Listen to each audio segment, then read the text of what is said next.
Hi friends, health is வெல்த்னு நாம சொன்னா மட்டும் போதுமா? ஆப்போசிட்ல இருக்கிறவங்க கேட்கணும் இல்லையா? அவங்க பிள்ளைங்களோட ஆசைக்காக கொஞ்சம் கொஞ்சம் எப்பயாச்சும் ஃபுல்ஃபில் பண்றதுக்காக இது போல செஞ்சு கொடுக்கலாம். பாஸ்தா எனக்கு தெரிஞ்சு மைதா கண்டென்ட்டா தான் இருக்கும்னு நினைக்கிறேன். சில பேர் மேக்ரோனின்னு கூட சொல்லுவாங்க. நானே கூட மேக்ரோனின்னு சொல்லுவேன். தண்ணி நல்லா சூடேறினதும் சம்பிரதாயத்துக்காக தான் உப்பும் எண்ணெயும் சேர்க்கிறோம். உப்பு சேர்த்தாலும் உப்பு பிடிக்காது, எண்ணெய் சேர்த்தாலும் கொஞ்சம் ஸ்டிக்கியா தான் இருக்கும். இருந்தாலும் நம்ம சேர்ப்போம்.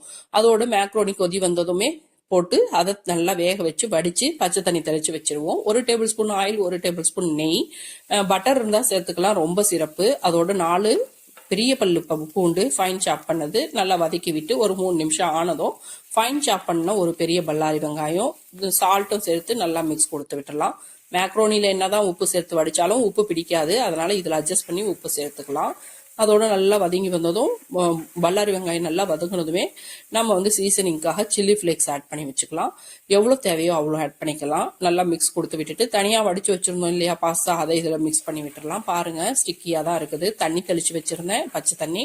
அதோட ஆயில் சேர்த்துருந்தேன், இருந்தாலும் அப்படிதான் இருக்கு. இப்போ திரும்ப நம்ம வந்து ஆயிலில் போட்டு மிக்ஸ் கொடுக்கும் போது நல்லாவே உதிரி உதிரியாக வந்துடும். கொஞ்சமாக நான் வந்து பெப்பர் ஆட் பண்ணிக்கிறேன், உங்கள் தேவைக்கேற்ப நீங்களும் ஆட் பண்ணிக்கோங்க. இப்போ 3 டேபிள் ஸ்பூன் அளவுக்கு ஃப்ரெஷ் க்ரீம் சேர்த்துக்கிறேன். நான் 3 டேபிள் ஸ்பூன் சேர்த்துருக்கேன். உங்களுக்கு நிறைய பிடிக்கும்னா நீங்க நிறைய கூட சேர்த்துக்கலாம். இல்லையா இது வேண்டாம் அப்படின்னாக்கா வெங்காயம் வதங்கும் போதே மைதாவும் மில்க்கும் சேர்த்து மிக்ஸ் கொடுத்தோம்னாக்கா அது ஒரு க்ரீம் டெக்ஸ்சருக்கு வந்துடும். அப்படி கூட செய்யலாம்.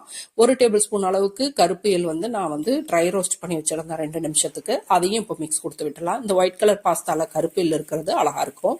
கசூரி மேத்தி வீட்டில் ப்ரிப்பேர் பண்ணது இப்போதான் ஃபர்ஸ்ட் டைம் வந்து பாஸ்தாவுக்கு ட்ரை பண்ணி பார்க்குறேன். அவ்வளோ அருமையா இருந்தது. பிள்ளைங்க விரும்பி சாப்பிட்டாங்க. லைக் பண்ணுங்க, சப்ஸ்கிரைப் பண்ணுங்க. தேங்க்யூ.